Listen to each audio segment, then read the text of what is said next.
All right, welcome to the end of the course. I would do something hokey like play nice, some sort of apocalyptic tune and all that kind of stuff, but I've already gotten into enough trouble for copyright violation with the YouTube people, so I'll just forego that. And this is coming to you just shortly after I did Module 10, but I did just eat some hot dogs from Cumberland Farm, so if I don't make it through, you'll know why. All right. So this is the very last module. And in this one, what I really want to address is this idea of kind of, I guess, questioning the concept of apocalypse. And so the theme is sort of like, what if the apocalypse is not coming?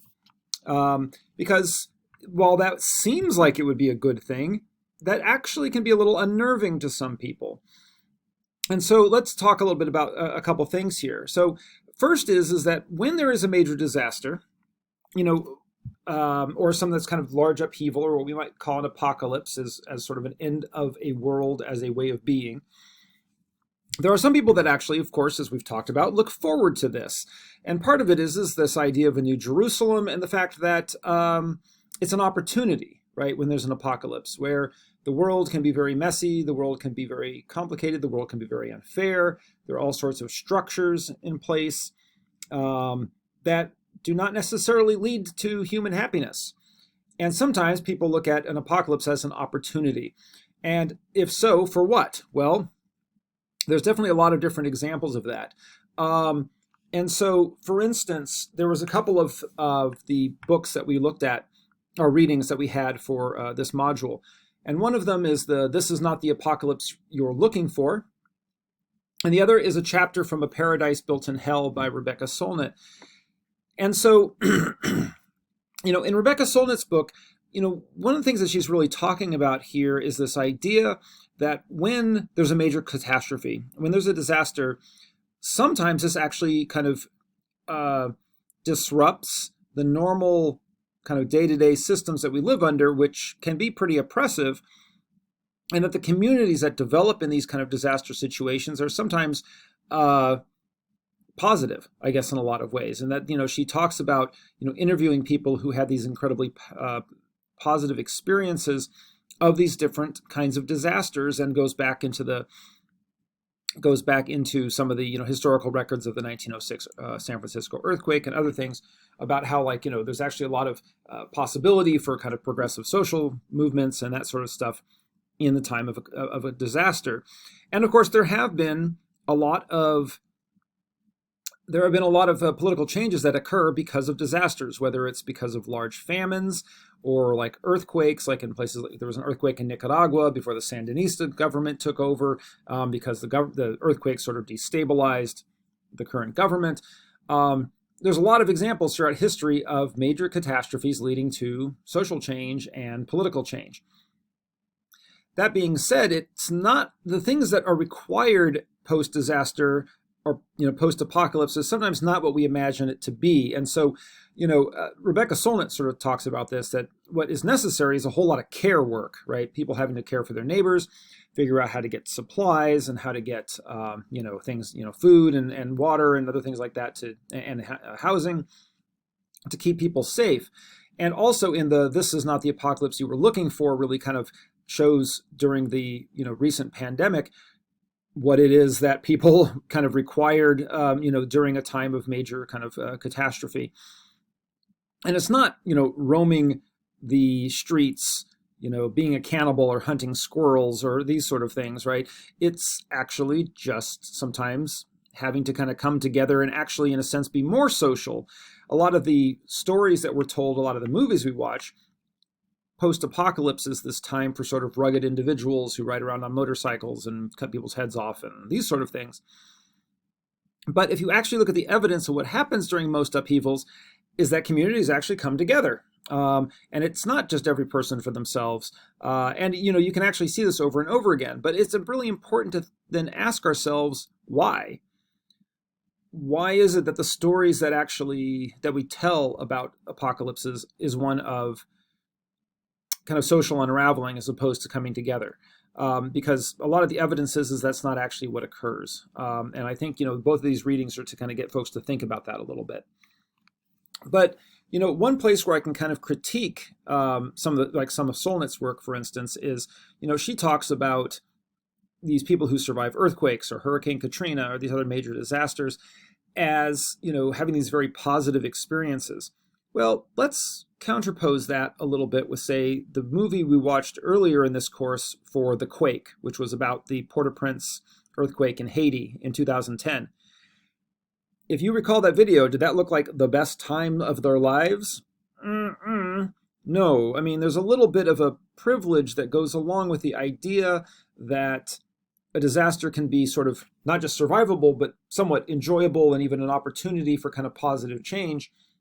That's not an opportunity that everybody gets during a disaster, especially if you were living pretty close to the edge before the disaster. Like we saw in the Port-au-Prince kind of earthquake example, this is just horror, right? And it took people that were in a very vulnerable position and made it much, much worse and very dire very quickly because they had so little to sort of fall back on. Now, it's true that in other contexts, that may not necessarily be the case, but I think it's just something to sort of think about when we're looking at, the reading by Solnit and comparing that to some of the other experiences. And I think it speaks to the fact that, we've talked about this idea of vulnerability and that not everybody experiences disasters in the same way. But that being said, I think there is something to the point that even in the Port-au-Prince earthquake, we saw this too, where groups of people did come together to try and get goods, working with NGOs or even just working on their own in what we call mutual aid networks, right, where individuals just go and help each other to try and get food, to try and get shelter, to do what they can. And so even in those kinds of dire conditions, you can definitely argue that it does create this opportunity for people to work together. And that is something that's quite prevalent in all disasters.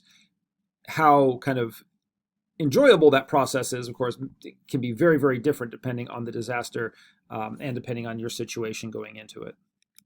Okay.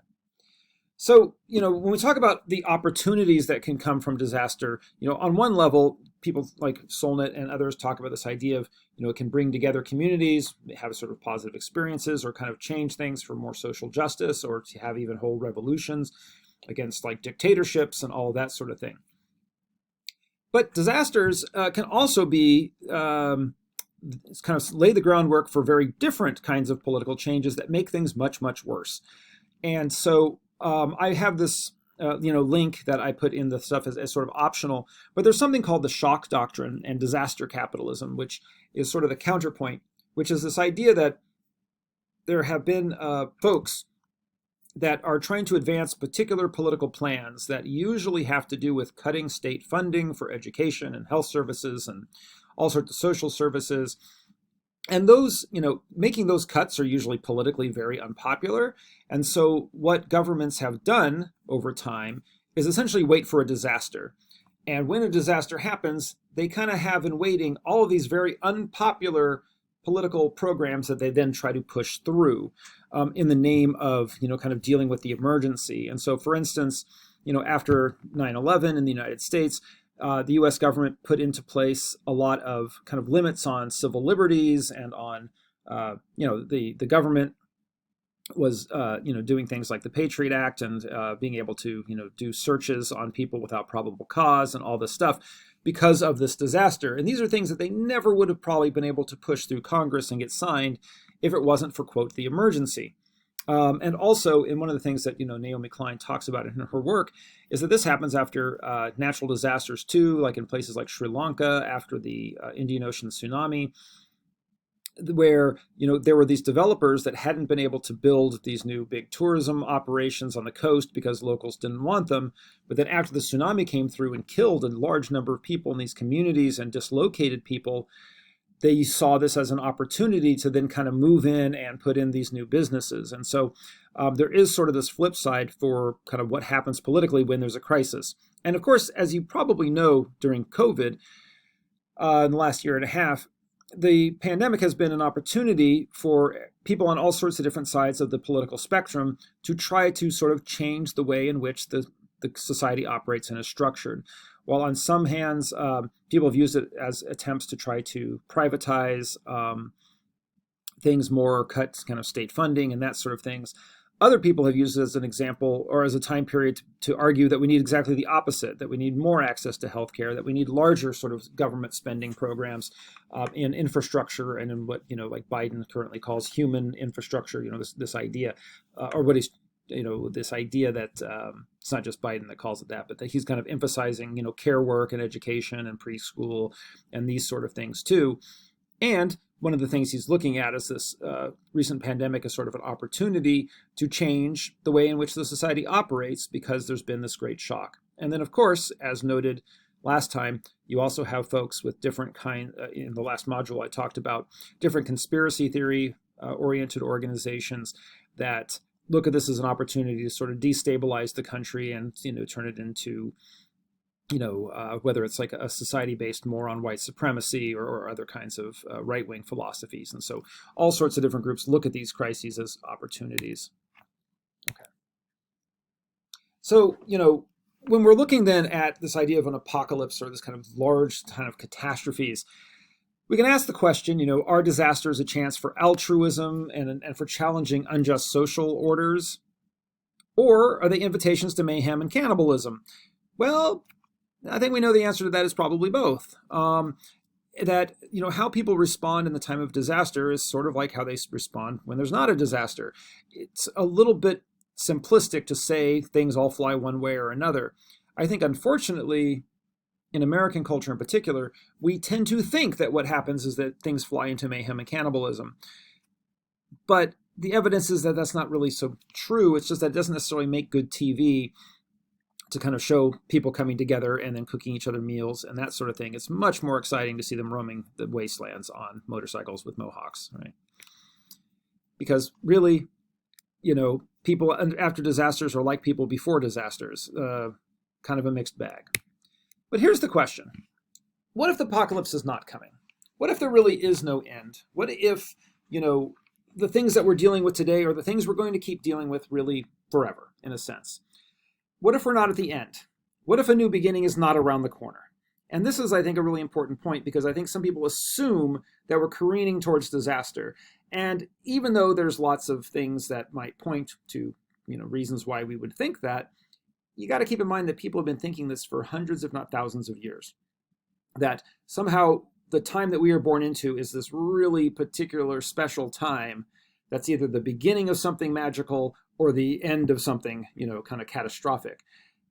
And I get the appeal of that, but the chances is that we are in the middle of things, right? That change is going to happen over the course of our lifetime. We're going to have some bad days. We're going to have some good days. We're going to definitely have more disasters. If we think we've seen the last earthquake in California, the last hurricane on the Gulf Coast,